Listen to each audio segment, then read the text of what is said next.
Good evening बच्चों। देखो बच्चों, अपने आज की जो क्लास है उसमें चर्चा करेंगे इतिहास का अपने जो छठवां चैप्टर है भक्ति और सूफी परंपराएं। इस चैप्टर के अपने बोर्ड परीक्षा 2024 की दृष्टि से बनने वाले अति महत्वपूर्ण या अपने कहे इम्पोर्टेंट या कहे कि मोस्ट क्वेश्चनों की चर्चा आज के इस वीडियो में करेंगे। देखो भैया, मैं आपको इतिहास का कंप्लीट कोर्स करा चुका हूँ, नोट्स भी आपको लिखा चुका हूँ। अब अपने हर चैप्टर के शॉर्ट क्वेश्चन जो है एक एक दो दो अंक के बनने वाले ऐसे मोस्ट क्वेश्चनों की अपने चर्चा कर रहे हैं। जो लॉन्ग क्वेश्चन है, जो बड़े क्वेश्चन या आपने कहे जो निबंधात्मक क्वेश्चन है, उनकी चर्चा अपने एक अलग वीडियो के माध्यम से करेंगे। अब देखो, यहाँ पर मैंने टोटल इस चैप्टर से 15 क्वेश्चन कलेक्ट किए हैं और ये 15 क्वेश्चन भैया ऐसे क्वेश्चन है जो बार बार बोर्ड एग्जाम में रिपीट हुए हैं। आप पीछे के पेपर उठा के देखो, अगर इस चैप्टर से आपको लगभग 99% क्वेश्चन यही मिलेंगे छोटे क्वेश्चनों में। ठीक है, तो स्टार्ट करते हैं भैया अपने फर्स्ट क्वेश्चन। देखो, पहला क्वेश्चन है भैया, आलवार और नैनार संत कौन थे? भैया आलवार और नैनार, देखो आलवार और नैनार ये कौन थे? ये भक्ति आंदोलन के संत थे। इन्होंने सबसे पहले दक्षिण भारत में, मुख्य रूप से तमिलनाडु में, भक्ति आंदोलन का प्रारंभ जो है इन्हीं संतों के द्वारा किया गया था। जो विष्णु के उपासक थे भैया वो तो कहलाते हैं आलवार, और जो शिव के उपासक थे उनको कहा जाता है नैनार। ठीक है, सेकंड क्वेश्चन की बात करते हैं, जजिया क्या था बताइए? भैया मुस्लिम जो शासक थे, देखो जजिया धार्मिक कर था। ये किनके द्वारा लिया जाता था? जो मुस्लिम शासक होते थे उनके द्वारा यह कर लगाया जाता था। और किनके ऊपर? मुसलमानों को छोड़कर अन्य कास्ट के ऊपर। मतलब जजिया एक धार्मिक कर था जो गैर मुसलमानों से वसूल किया जाता था। थर्ड क्वेश्चन की बात करते हैं, तीसरा क्वेश्चन बड़ा अच्छा क्वेश्चन है, शंकरदेव कौन थे?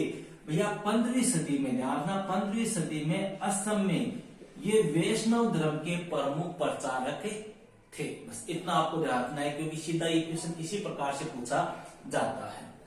चौथा क्वेश्चन भैया, खालसा पंथ की स्थापना किसने की? इस पंथ के 5 प्रतीक कौन कौन से हैं? देखो यहाँ पर 15 क्वेश्चन है भैया। एक बात ध्यान रखना, अगर इन 15 में से आपको 12 या 13 क्वेश्चन आ रहे हैं, इसका मतलब यह चैप्टर आपका लगभग 90% तैयार है।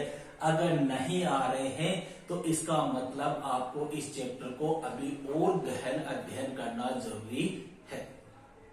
ठीक है, तो देखो खालसा पंथ की स्थापना की थी भैया गुरु गोविंद सिंह ने।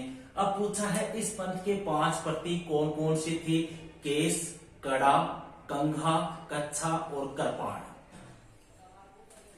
पांचवा क्वेश्चन भैया, मीराबाई कौन थी? संक्षेप में बताइए। देखो मीराबाई भैया अपने भारत की एक प्रसिद्ध कवयित्री थी। अपने राजस्थान से इनका संबंध है। राजस्थान में जो मारवाड़ है वहां पे एक क्षेत्र पड़ता है मेड़ता, वहां पर इनका क्या हुआ था? जन्म हुआ था। और राणा सांगा के बड़े पुत्र थे भोजराज, उनके साथ में इनका विवाह हुआ। लेकिन विवाह के कुछ समय पश्चात ये क्या हो गई? विधवा हो गई, या अपने कहे भोजराज की मृत्यु हो गई। विधवा होने के बाद कृष्ण को ही इन्होंने अपना पति परमेश्वर मान लिया और उन्हीं की भक्ति में क्या हो गई? लीन हो गई। छठवां क्वेश्चन बड़ा अच्छा क्वेश्चन है भैया। देखो, मुकुट का नगीना, कश्मीर में मुकुट का नगीना किस मस्जिद को बनाता है? भैया कश्मीर में एक मस्जिद है, उसको मुकुट का नगीना कहा जाता है। कौन सी मस्जिद है? ध्यान रखना, मस्जिद का नाम है भैया शाह हमदान मस्जिद। शाह हमदान मस्जिद। और कहां पर है ये? श्रीनगर में है, झेलम नदी के किनारे। ये भी आपको ध्यान रखना है। सातवां क्वेश्चन है भैया, निम्न का संक्षिप्त में अर्थ स्पष्ट कीजिए। भैया कई बार बोलते हैं सिलसिला क्या होता है, तज़किरा क्या होता है, मकतूबात क्या है, हदीस क्या है। तो देखो सिलसिला किसको बोलते हैं? सिलसिले का शाब्दिक अर्थ होता है भैया जंजीर। शेख और मुरीद मतलब गुरु और शिष्य के बीच ये रिश्ते का क्या है? प्रतीक है। दूसरा है भैया तज़किरा। तज़किरा किसको कहते हैं? जो सूफी संत होते हैं उनकी जीवनियों का स्मरण जो है वो क्या कहलाता है? तज़किरा कहलाता है। मकतूबात क्या है भैया? सूफी संतों द्वारा लिखे गए पत्रों का संकलन जो है वो मकतूबात कहलाता है। और हदीस, हदीस क्या है भैया? जो पैगंबर मोहम्मद साहब थे उनसे जुड़ी हुई जो परंपराएं, फटाए, रीति रिवाज है उनको क्या कहते हैं? हदीस कहते हैं। 8 है भैया, इस्लाम में शरिया का महत्व स्पष्ट कीजिए। देखो शरिया क्या है भैया?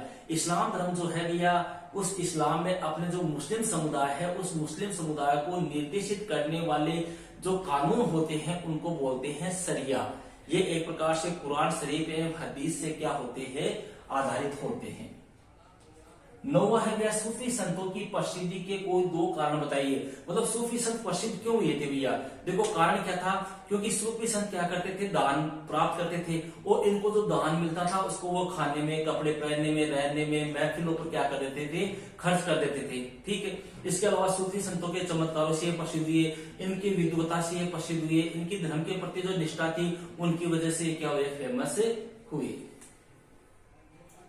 बड़ा अच्छा क्वेश्चन है भैया। पुस्तक इसका नाम है कश्फ उल महजूब नामक पुस्तक किसने लिखी थी? कश्फ उल महजूब नामक पुस्तक लिखी थी भैया अली बिन उस्मान हजवेरी। देखो ध्यान रखना, अली बिन उस्मान हुजवरी, इसके द्वारा यह पुस्तक लिखी गई थी भैया। ठीक है, यह चैप्टर मैंने आपको बड़े अच्छी तरीके से समझाया हुआ है, बड़े ही शानदार तरीके से आपको नोट्स लिखाए हुए हैं। आप तो अगर नोट्स को तैयार कर लोगे और अगर कुछ भी नहीं कर सकते तो कम से कम इन क्वेश्चनों को आप जरूर से तैयार कर लेना। 11वां क्वेश्चन है भैया कबीर के गुरु का क्या नाम था? बड़ा इजी सा क्वेश्चन है। ये क्वेश्चन मैंने इसलिए दिया है क्योंकि बार बार ये एग्जाम में आता है। रामानंद था भैया। मीराबाई के गुरु का नाम पूछते तो ध्यान रखना, मीराबाई के गुरु का नाम था रैदास। 12वां क्वेश्चन है भैया गुरु नानक का जन्म कब और कहां हुआ? भैया गुरु नानक का जन्म हुआ था अपने 1469 ईस्वी में, 1469 ईस्वी में। और कहां पे हुआ था? ननकाना में हुआ था भैया। यह जगह वर्तमान में अपने पाकिस्तान में आती है। 13वां है भैया शेख निजामुद्दीन औलिया की दरगाह कहां स्थित है? शेख निजामुद्दीन औलिया इनकी दरगाह है भैया दिल्ली में। ये बड़े मानवीय सूफी संत थे, एक फेमस सूफी संत थे। 14वां क्वेश्चन है भैया किस मुगल शासक ने 14 बार अजमेर दरगाह की जियारत की थी? मतलब अजमेर में दरगाह है भैया शेख मोइनुद्दीन चिश्ती की, और इस दरगाह के ऊपर 14 बार जाने वाला जो मुगल शासक था उसका नाम था भैया अपने अकबर। अकबर जो है उसने 14 बार अजमेर की दरगाह की क्या की थी? जियारत की थी। अंतिम क्वेश्चन है भैया महान और लघु परंपराओं से आप क्या समझते हैं? देखो भैया एक समाजशास्त्री था, इसका नाम था रेडफील्ड।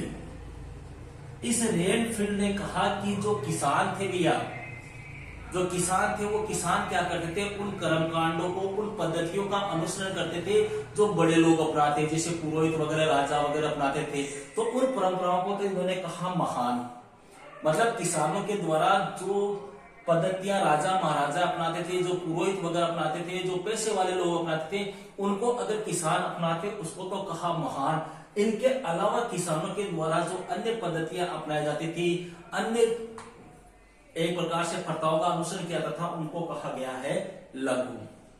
ठीक है, मतलब महान में तो क्या हो गया, जो महान लोग अपनाते उनका किसान समाज अनुकरण कर रहा है, और जो आम लोग अपनाते उनका अनुकरण कर रहा है वो लघु। ठीक है, और यह अवधारणा दी थी एक प्रसिद्ध समाजशास्त्री था जिनका नाम था रॉबर्ट रेडफील्ड।